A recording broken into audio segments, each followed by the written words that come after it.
Hello dear student, મજામાં છો બધા? છેલ્લે આપણે દ્રવ્ય અવસ્થામાં એટલે કે સ્ટેટ્સ ઓફ મેટર ચેપ્ટરમાં પ્રવાહી અવસ્થા, પ્રવાહીના વિવિધ ગુણધર્મો જોયા હતા.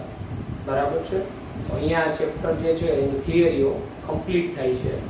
તો હવે હું અહીંયા કોમ્પિટેટિવમાં પૂછાયેલા આગળના વર્ષોમાં જે પૂછાયેલા એમસીક્યુ છે એ સોલ્વ કરાવું છું.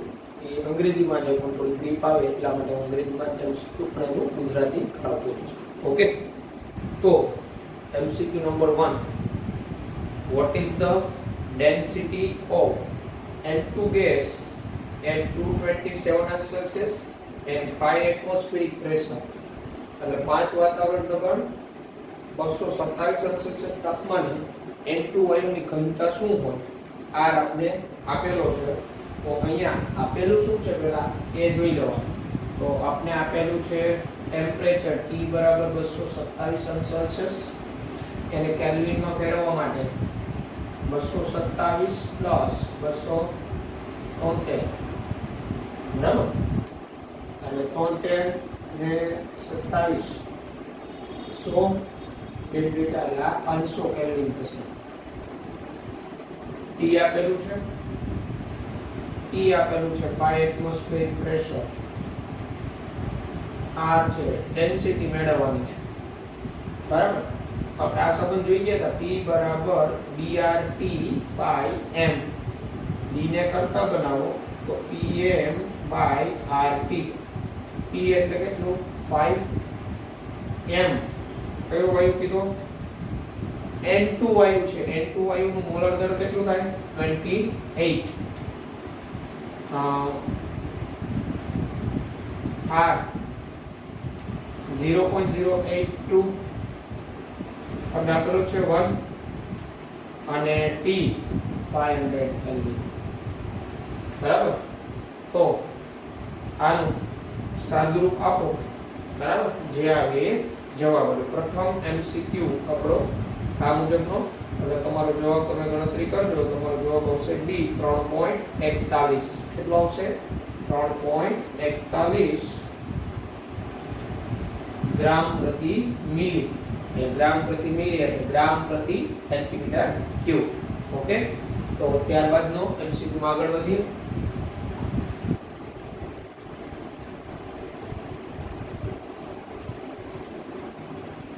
MCQ number 2, van der Waals real gas acts as an ideal gas at which condition?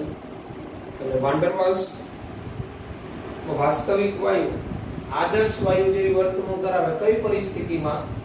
તો વિચારો, ચાલો વાસ્તવિક વાયુ આદર્શ જેવી વર્તણૂક ક્યારે ધરાવતો? તો ઓપ્શન આપ્યો higher temperature and low pressure, ઊંચા તાપમાને અને નીચા દબાણે. તો એ સાચું છે.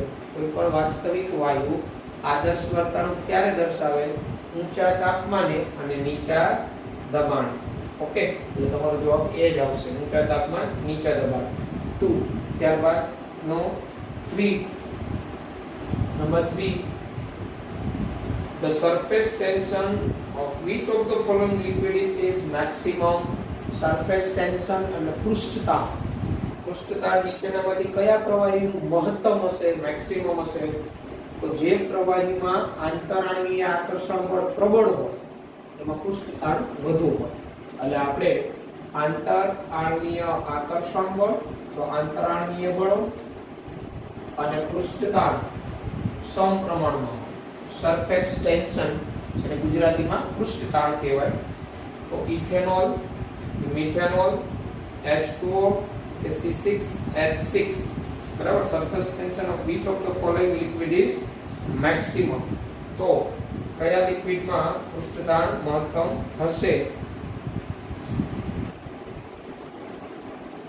તો જો ઇથેનોલ, મિથેનોલ, તો આમાં ઇથેનોલના અણુ વચ્ચે આમાં હાઇડ્રોજન બંધ હોય, આંતરાણવીય હાઇડ્રોજન બંધ. H2O, તો આ H2O ના અણુ વચ્ચે હાઇડ્રોજન બંધ હોય, પણ આ આલ્કોહોલના અણુ કરતા H2O ના અણુ વચ્ચે હાઇડ્રોજન બંધ પ્રબળ હોય, આમાં પ્રબળ હોય. અને ડી આપ્યો છે બેન્ઝીન C6H6. તો આ તો ફક્ત કાર્બન અને હાઇડ્રોજન નું જ બનેલો છે, આમાં હાઇડ્રોજન બંધ ન રચાય, એટલે આ અણુ અધ્રુવીય હોય. તો બેન્ઝીનના અણુ વચ્ચે અધ્રુવીય આકર્ષણ બળ એટલે લંડન બળ જ હોય, જે તો સૌથી નિર્બળ આકર્ષણ બળ છે. જ્યારે પાણી અને આલ્કોહોલમાં પાણીના અણુ વચ્ચે હાઇડ્રોજન બંધ હોય, આલ્કોહોલના અણુ વચ્ચે હાઇડ્રોજન બંધ હોય, પણ પાણીના અણુ વચ્ચે હાઇડ્રોજન બંધ પ્રબળ હોય, એટલે કે પાણીના અણુઓમાં આંતર આણ્વીય બળો પ્રબળ હોય, એટલે પરિણામે પાણીના અણુમાં પૃષ્ઠતાણ આલ્કોહોલ કરતા વધુ હોય. એટલે તમારો જવાબ આવશે C H2O. ઓકે,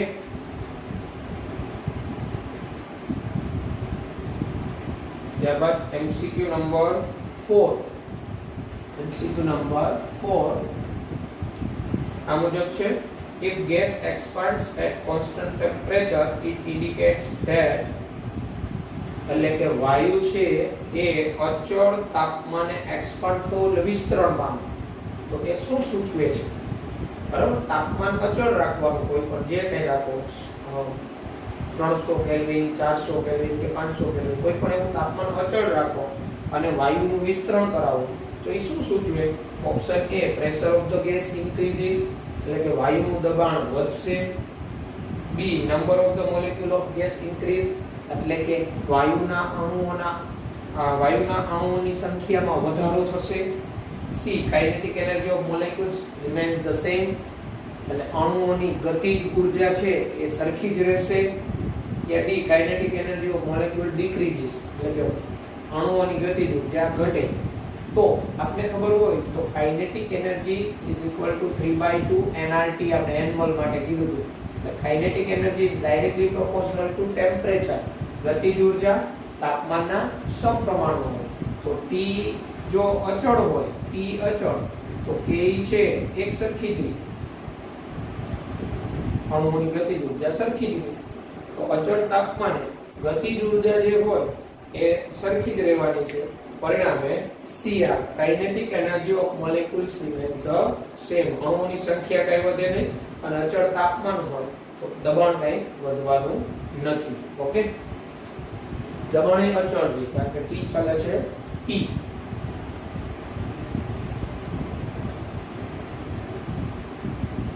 ત્યારબાદ number 5, 3 moles of an ideal gas, એટલે 3 મોલ આદર્શ વાયુ expanded spontaneously into vacuum, એટલે વેક્યુમ એટલે શૂન્ય અવકાશ, સ્પોન્ટેનિયસલી એટલે આપમેળે પોતાની રીતે સ્વયંભૂ વિસ્તરણ પામે છે. the work done will be, તો કાર્ય શું થયું હોય તો આપણે ઉષ્માગતિશાસ્ત્ર ચેપ્ટરમાં ભણીશું ત્યારે આદર્શ વાયુનું શૂન્ય અવકાશમાં વિસ્તરણ થાય, આદર્શ વાયુનું શૂન્ય અવકાશમાં પોતાની રીતે જ વિસ્તરણ થાય, આપમેળે જ વિસ્તરણ પામતો હોય તો ત્યારે વર્ક ડન, તો કાર્ય છે એ શૂન્ય થાય. એટલે આપણે જે ઓપ્શન આપેલા છે એ મુજબ જવાબ આવશે આપણો સી, 0. કોઈ પણ પ્રકારનું કાર્ય ન થાય, આદર્શ વાયુનું જ્યારે શૂન્ય અવકાશમાં વિસ્તરણ થાય ત્યારે કોઈ પણ પ્રકારનું કાર્ય થતું નથી.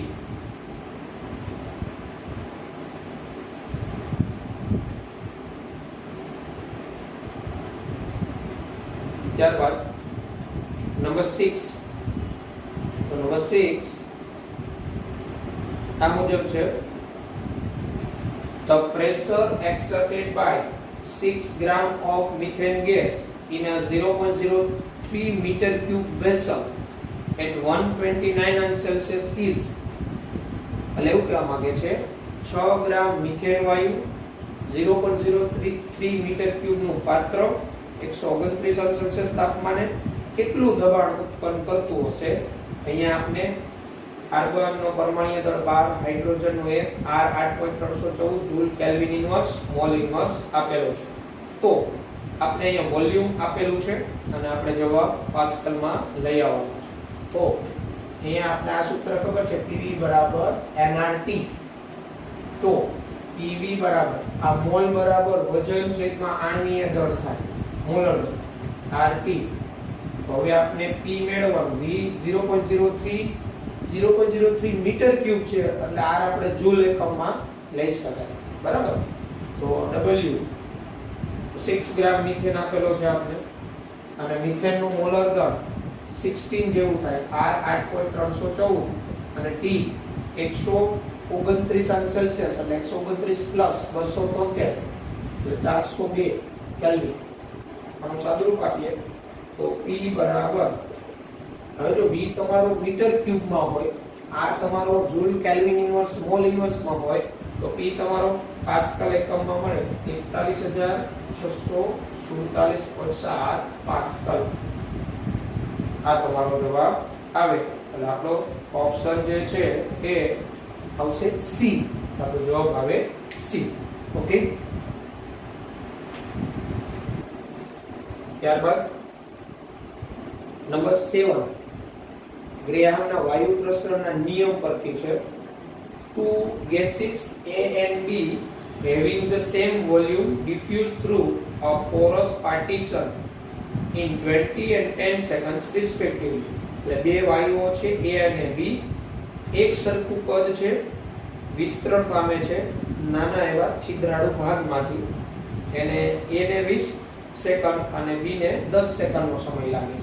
એટલે અહીંયા ટાઈમ આપેલો છે TA કેટલો 20 સેકન્ડ, TB ને કેટલો 10 સેકન્ડ નો સમય લાગે છે. The molar mass of A is, A નું મોલર માસ જે છે 49 યુનિફાઈડ માસ 49. તો મોલર માસ B કેટલું હોય, વોલ્યુમ કેટલું એક સરખા કદને વિસ્તરણ પામવાનું છે બરાબર. એક સરખા કદને વિસ્તરણ, એક સરખું કદ વિસ્તરણ પામે છે. A અને B નું, A ને 20 સેકન્ડ લાગે છે, B ને 10 સેકન્ડ લાગે છે. A નું મોલર દર 49 છે તો B નું મોલર દર કેટલું હોય? તો આપણે આ મળી ગયા હતા RA/RB બરાબર √MB/MN બરાબર VA/VB અથવા VA/PA ઇન્ટુ PB/VB. હવે આ બે તો સરખા જ છે VA અને VB, તો આપણે લખી શકીએ ને કે √MB/MA equal to PB/PA. તો અહીંયા MA MB આ MA 49, PB 10, PA 20 બરાબર. તો અંડર રૂટ આ 49 એટલે 7 થઈ જાય ને, 10 ભાગ્યા 20 એટલે 1/2 થાય ને બરાબર. તો હવે આ જે છે આપણે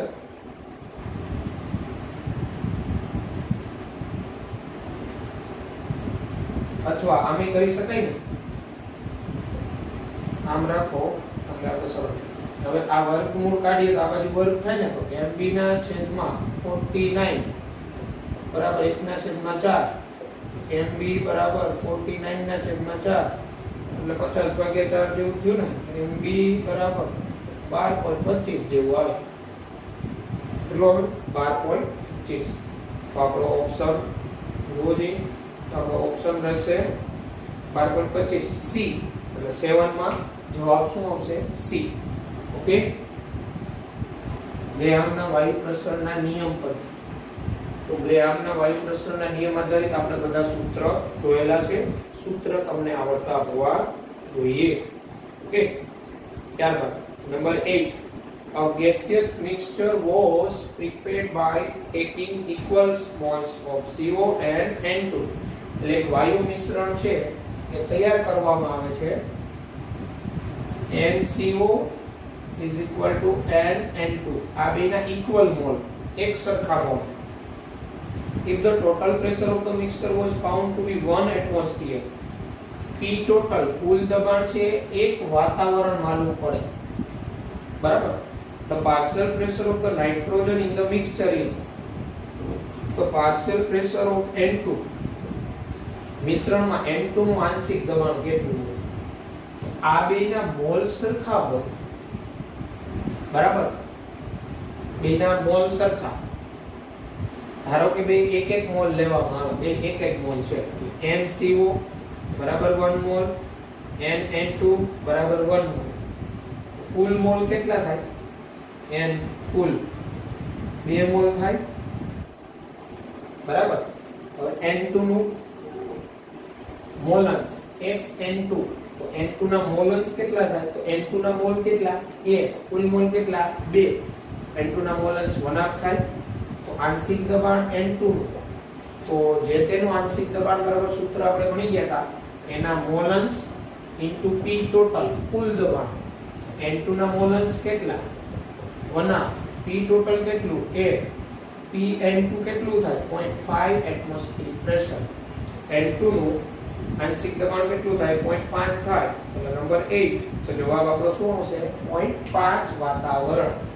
દાખલો ડાલ્ટનના આંશિક દબાણના નિયમ આધારિત બેના સરખા મોલ આપેલા હતા, કુલ દબાણ એક વાતાવરણ આપેલું હતું, આપણે N2 નું આંશિક દબાણ માંગેલું, તો જે તેનું આંશિક દબાણ બરાબર એના મોલન્સ ઇન્ટુ P ટોટલ, એના મોલન્સ શું થાય? 1/4, બરાબર? સાને બેના સરખા મોલ કીધા એટલે મોલન્સ છે 1/4 થવાનું. ઓકે, ત્યારબાદ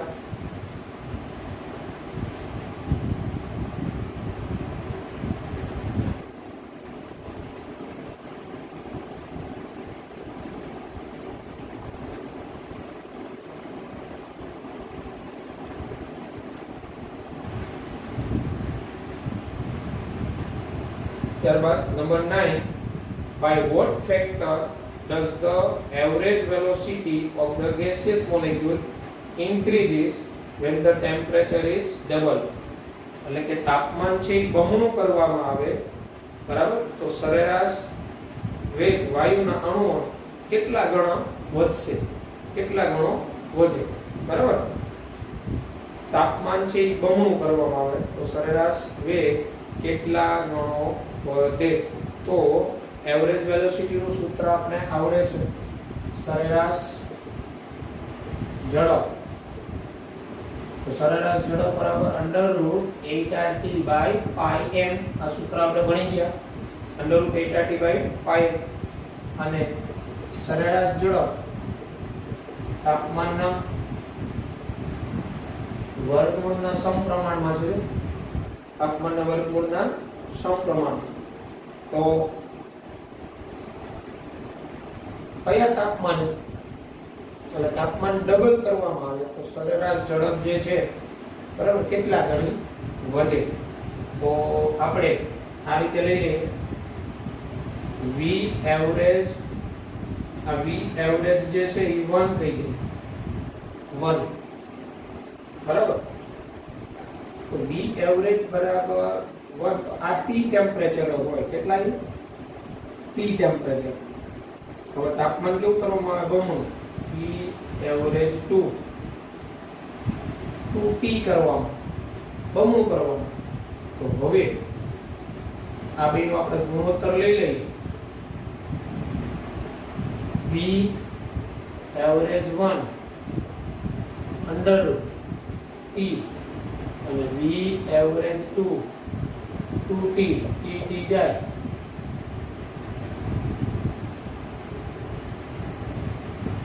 આને આપણે ઉલટાવી નાખીએ તો V એવરેજ 2 બરાબર √2, અહીંયા છેદમાં આવીએ એટલે આપણે જોઈ જઈએ ને, V એવરેજ 1 √2, તો √2 એટલે 1.414, V એવરેજ 1. તો જો તાપમાન બમણું કરવામાં આવે તો સરેરાશ ઝડપ પહેલા જે આ સરેરાશ ઝડપ T તાપમાને હોય એના કરતા 1.414 ગણી વધી જાય, તાપમાન બમણું કરવામાં આવે તો. તો આપણો જવાબ શું આવશે ચેક કરો. તો આપણો MCQ નંબર 9 જવાબ 1.414 એટલે એ આવશે 1.4 ગણી વધે. ઓકે, ત્યારબાદ આગળ વધીએ. ત્યારબાદ નંબર 10 આ મુજબ છે a bubble of air is underwater and temperature 15 અંશ સેલ્સિયસ બરાબર એટલે પાણીમાં હવાના પરપોટા છે 15 અંશ સેલ્સિયસ છે and the pressure 1.5 bar દબાણ કેટલું છે 1.5 bar if the bubble rise to the surface where the temperature is 25 અંશ સેલ્સિયસ હવે એ જે બબલ પાણીની અંદર હતા એ સરફેસ ઉપર આવે સપાટી ઉપર આગળ વધે રાઇઝિસ બરાબર જ્યારે ટેમ્પરેચર છે 25 અંશ સેલ્સિયસ છે and the pressure is 1 bar ત્યારે દબાણ કેટલું 1 bar what will happen to the volume of the bubbles તો બબલ્સ ના કદમાં શું ફેરફાર થશે બરાબર છે એટલે એમસીક્યુ સમજાવવું જોઈએ પાણીની અંદર જે પરપોટા છે 15 અંશ સેલ્સિયસ અને 1.5 બાર દબાણ છે હવે જ્યારે 25 અંશ સેલ્સિયસ તાપમાન કરવામાં આવે ત્યારે એ બબલ છે એ સપાટી ઉપર આગળ વધે છે સપાટી ઉપર પ્રેશર 1 બાર છે તો એના કદમાં શું ફેરફાર જોવા મળે તો પહેલા તો આપણે અહીંયા શું આપેલું છે એ જોઈએ પછી ઓપ્શન એ ચેક કરીશું તો પહેલા તો આપણે અહીંયા ટેમ્પરેચર T1 અંદર પ્લસ 273 એટલે આ 283 ને બાદ 288 કેલ્વિન તાપમાન છે ત્યારે દબાણ P1 1.5 બાર છે આપેલું છે સરફેસ ઉપર જાય T2 25 પ્લસ 273 એટલે 298 કેલ્વિન છે T2 અને ત્યારે P2 છે 1 બાર છે તો વોલ્યુમમાં શું ફેરફાર જોવા મળે બરાબર તો આપણે આ ખબર છે P1 V1 ધારી લઈએ આપણે કે V1 છે એ V જેટલું હોય V1 કેટલું હોય V હોય તો V2 તો P1 V1 upon T1 P2 V2 upon T2 તો V2 ને કરતા બનાવીએ તો P1 V1 T2 T1 by T1 જ આવી જશે P1 V1 અહીંયા P2 આવી જશે તો V2 P1 એટલે કેટલું આપ્યું છે આપણે 1.5 બાર V1 કેટલું આપ્યું છે આપણે V જેટલું T2 કેટલું આપ્યું છે આપણે 298 T1 કેટલું આપ્યું છે આપણે 288 P2 કેટલું આપ્યું છે આપણે 1 તો V2 બરાબર 298 ભાગ્યા 288 અને આ બેનું ગુણોત્તર 1 ઉપર થાય અને ગુણ્યા આ લગભગ 1.55 V જેવું થાય અને 1.55 V એટલે નિયર ઇક્વલ ટુ 1.6 V તો કદ છે ને V2 એનું મૂળભૂત કદ જો V હોય તો એનું 1.6 ગણું થઈ જાય તો ઓપ્શન જો volume will become smaller by a factor of 0.70 એટલે કદ છે એ 0.70 જેટલું ઘટતું નથી રોંગ છે B volume will become greater by a factor of 1.1 એટલે વોલ્યુમ છે એ 1.1 ગણું વધે C volume will become greater by a factor of 1.6 એટલે વોલ્યુમ છે એ 1.6 ગણું વધે એ રાઈટ છે સી આવશે જો 1.6 ગણું વધે V2 એટલે આ સંયુક્ત વાયુ સમીકરણ આધારિત દાખલો હતો ઓકે ત્યારબાદ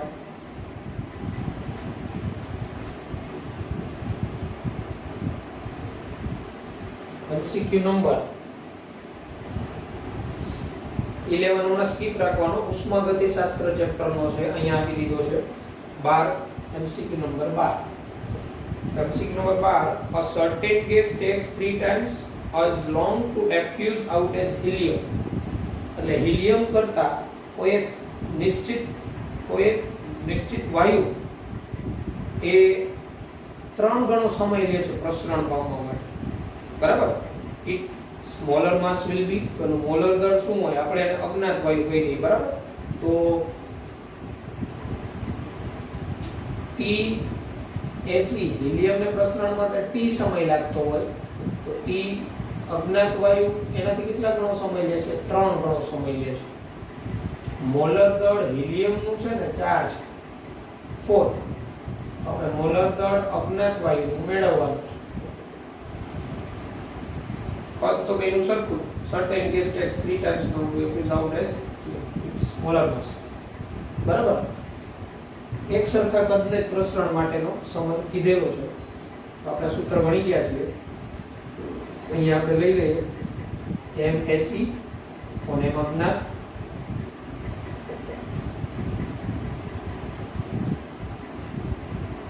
તો વોલ્યુમ તો સરખું છે તો અહીંયા T He upon T અજ્ઞાત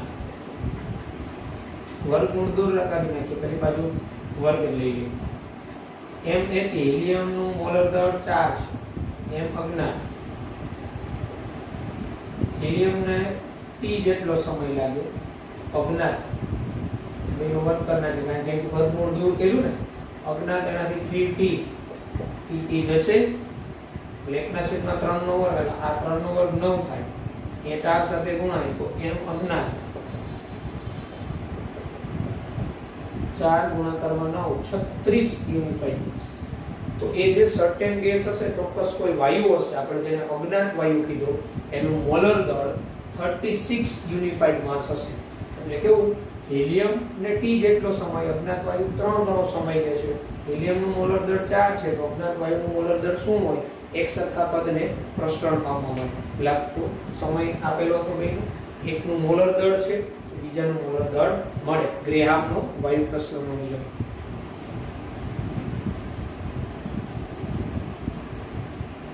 ત્યારબાદ MCQ number 13 for real gases van der Waals equation is written as વાસ્તવિક વાયુ માટે van der Waals સમીકરણ આપેલું છે આપણે P plus n square by v square v minus nb બરાબર nRT where a and b are van der Waals constants. a અને b van der Waals અચળાંકો છે.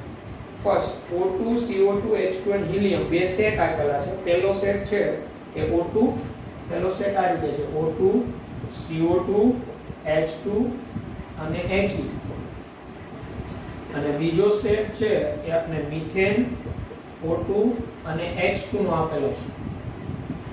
The gases given in set 1 in increasing order of B.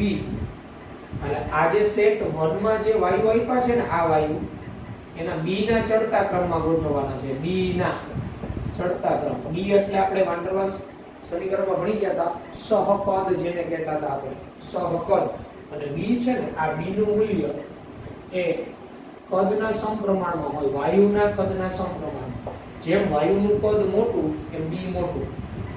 અને પછી પ્રશ્નમાં આવ્યું કે gases given in set 2 in increasing order of A are arranged below. Select the correct order from the following. એટલે આ બીજા સેટમાં આ જે વાયુ આપેલા છે એને A ના ક્રમમાં ગોઠવેલા છે. A એટલે આંતરાણવીય આકર્ષણ બળ એના ક્રમમાં. બરાબર? આંતરાણવીય આકર્ષણ બળના ક્રમમાં ગોઠવેલા છે. Select the correct order from the following. તો A B C D માંથી સાચો ક્રમ એટલે 1 જે સેટમાં વાયુ છે એને B ના ચડતા ક્રમમાં 2 જે સેટમાં વાયુ છે આંતરાણવીય આકર્ષણ બળના ચડતા ક્રમમાં ગોઠવેલા છે. એ સાચો ક્રમ કયો ABCD માંથી?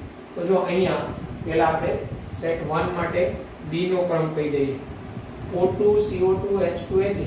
તો O2 અને CO2 માં CO2 મોટા કદનો. આમ તો આ બધામાં CO2 મોટા કદનો. એટલે ચડતા ક્રમમાં કીધું છે એટલે ઓછાથી વધુ તરફ હોય.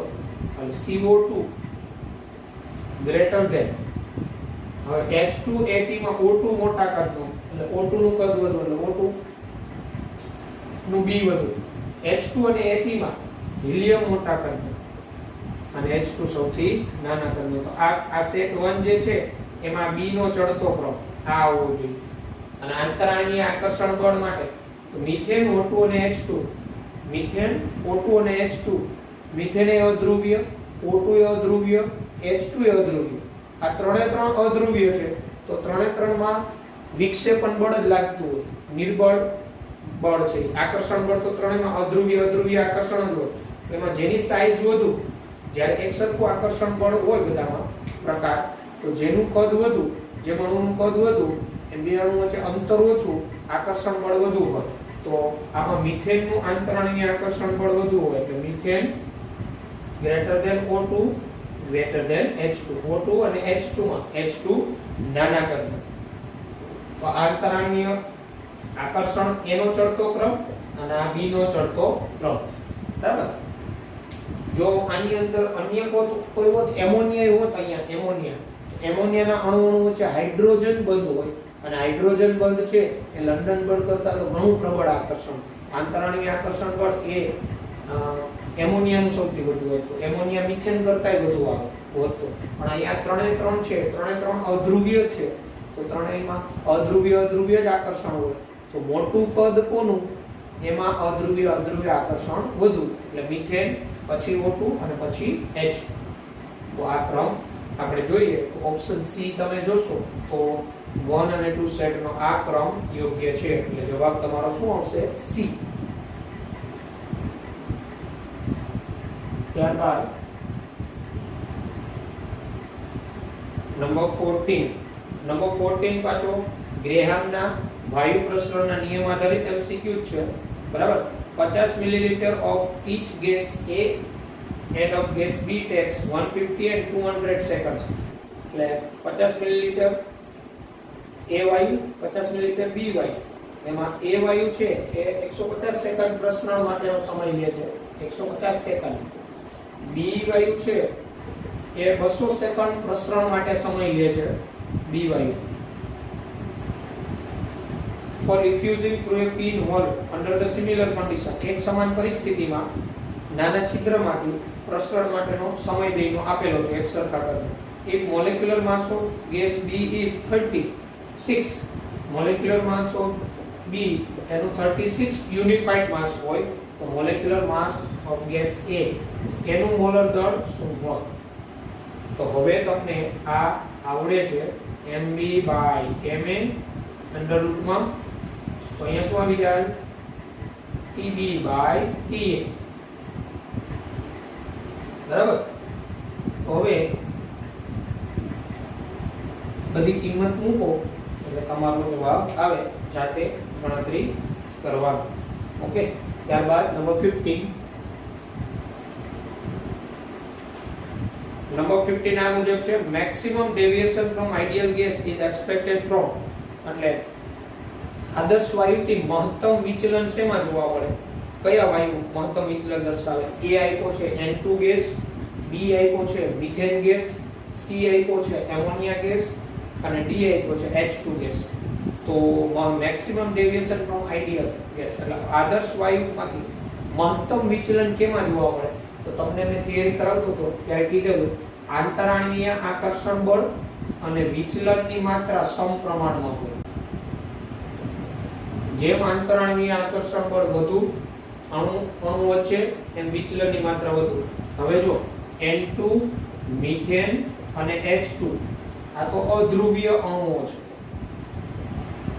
N2 ના અણુ વચ્ચે લંડન બળ જ હોય, મિથેન ના અણુ વચ્ચે લંડન બળ જ હોય, H2 ના અણુ વચ્ચે લંડન બળ જ લાગે કારણ કે અધ્રુવીય છે. જ્યારે એમોનિયામાં અણુ વચ્ચે હાઇડ્રોજન બંધ હોય, હાઇડ્રોજન બંધ. તો હાઇડ્રોજન બંધની પ્રબળતા ગ્રેટર ધેન લંડન બળ, અધ્રુવીય આકર્ષણ બળ એના કરતા હાઇડ્રોજન બંધની પ્રબળતા ખૂબ વધુ. એટલે આંતરાણીય આકર્ષણ બળ એમોનિયાના અણુ વચ્ચે વધારે હોય અને આંતરાણીય આકર્ષણ વધે, વિચલનની માત્રા વધે, ડેવિએશન વધે. વિચલન અંગ્રેજીમાં ડેવિએશન, ગુજરાતીમાં વિચલન. તો જવાબ શું આવશે અહીંયા? Ammonia, C. એટલે જેમ આંતરાણીય આકર્ષણ વધે વિચલનની માત્રા વધે. બરાબર છે? તો જવાબ આવશે સી.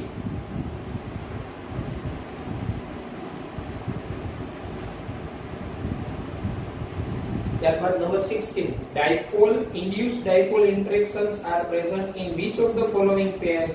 એટલે નીચેનામાંથી કઈ જોડમાં દ્વિધ્રુવીય પ્રેરિત દ્વિધ્રુવીય આકર્ષણ હોય? નીચેનામાંથી કઈ જોડમાં દ્વિધ્રુવીય પ્રેરિત દ્વિધ્રુવીય?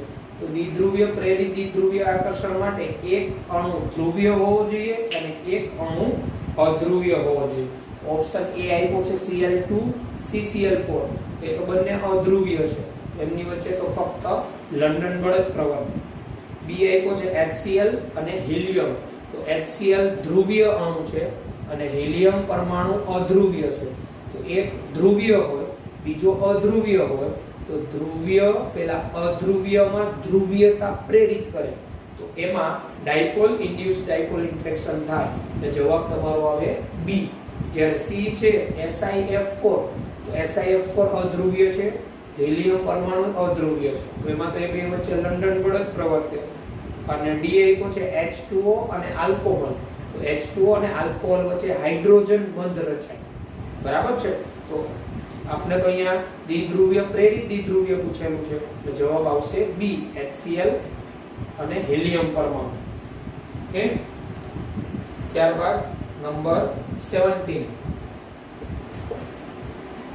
equal masses of H2O2 and methane have been taken in a container of volume V at temperature 27 Celsius in identical condition. એક સરખી પરિસ્થિતિ છે, 27 સેલ્સિયસ તાપમાને V કદના પાત્રમાં એક સરખા દળનો H2O2 અને મિથેન વાયુ લેવામાં આવેલો છે. એક સરખા દળનો WH2 બરાબર WO2 and W methane આ લેવામાં આવ્યો છે. The ratio of the volume of gases H2O2 and methane would be, એટલે VH2 VO2 અને V methane આ વાયુના કદનો ગુણોત્તર શું હોય? બરાબર. તો આપણે અહીંયા એક સરખા કદના જ લીધેલા છે વાયુ, તો એવોગેડ્રોનો નિયમ બની ગયા. એવોગેડ્રો નિયમ, તો V is directly proportional to n.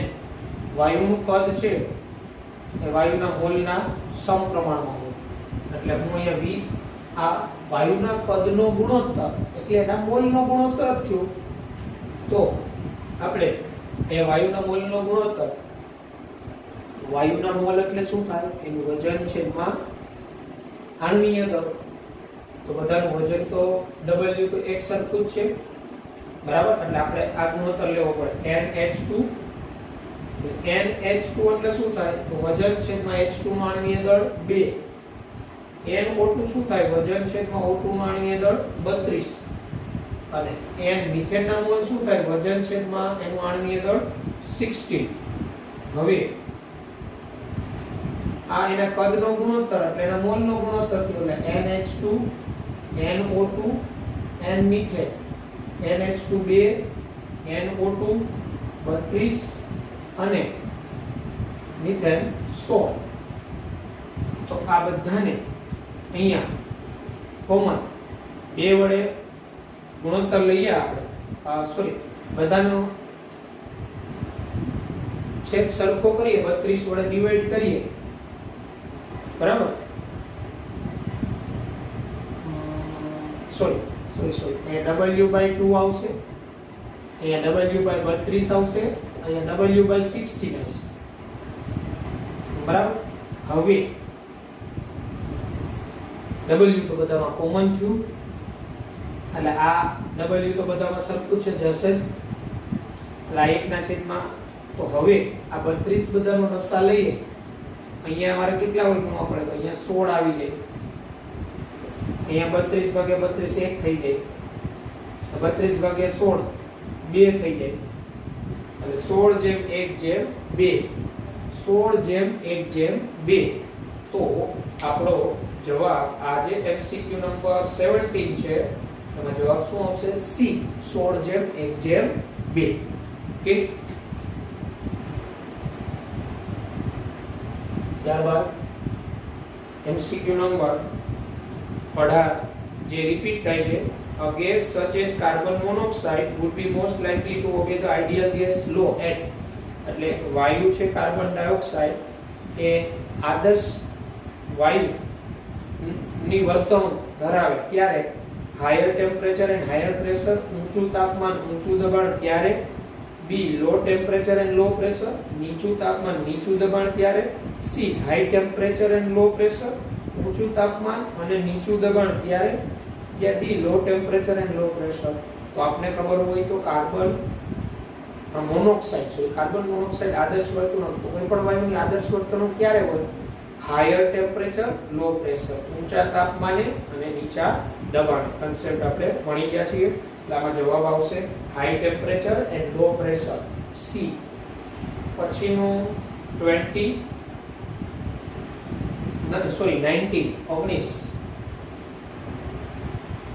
આ મુજબ છે. Equal moles of hydrogen and oxygen gases are placed in a container. એટલે એક સરખા મોલ ધરાવતા હાઇડ્રોજન અને ઓક્સિજન વાયુઓ એક પાત્રમાં ભરેલા છે. with a pinhole through which both can accept. એટલે એમાં નાનું છિદ્ર છે, એના મારફતે બંને બહાર નીકળે છે. escape એટલે બહાર નીકળવું.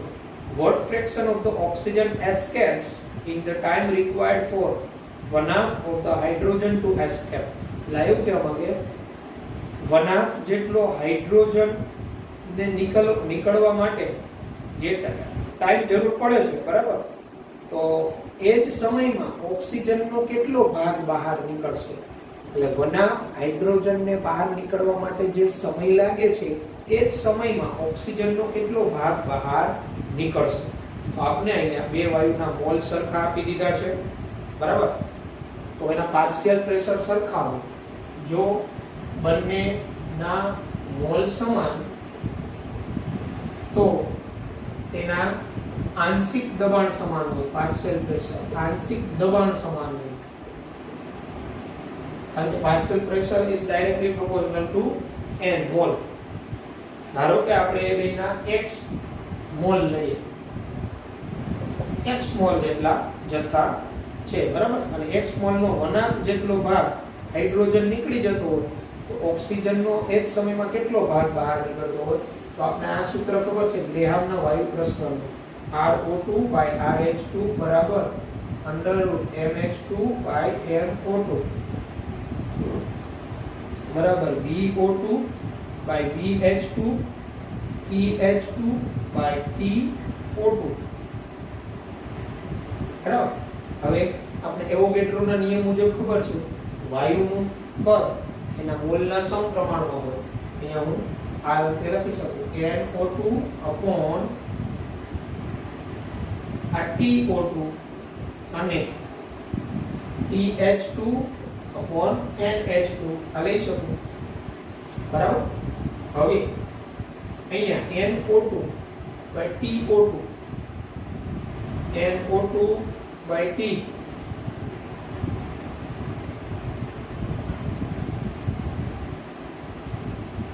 આપણે ભાગ શોધવાનો છે. NH2 તો આપણે બેના x મોલ ધારી લીધા છે. x મોલ નો 1/2 ભાગ H2 બહાર નીકળે ને, એટલે NH2 કેટલો થાય? x/2 થાય by T √mH2. H2 નું મોલર દળ 2, O2 નું કેટલું? 32. તો સાદુરૂપ આપીએ તો NO2 by x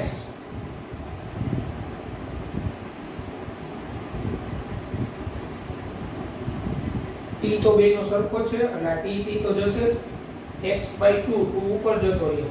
આ બાજુ કેટલા આવે? 1/16 એનું વર્ગમૂળ એટલે 1/4. આ 1/4 અહીંયા છેદનો છેદાંશમાં 2 અહીંયા આવી જાય NO2 by x 1/8 NO2 by x 1/8 fraction of oxygen escaped. એટલે ઓક્સિજનનો કેટલો ભાગ બહાર નીકળી જાય? 1/8 જેટલો, બરાબર. NO2 by x બેના ઇક્વલ મોલ હતા ને, બરાબર. એટલે O2 ના જે મોલ હોય ટોટલ એક મોલ, બરાબર, NO2 O2 ના mole divided by equal mole x જેટલો ભાગ, બરાબર 1/8. તો 1/8 જેટલો O2 બહાર નીકળી ગયો. ઓકે. ત્યારબાદ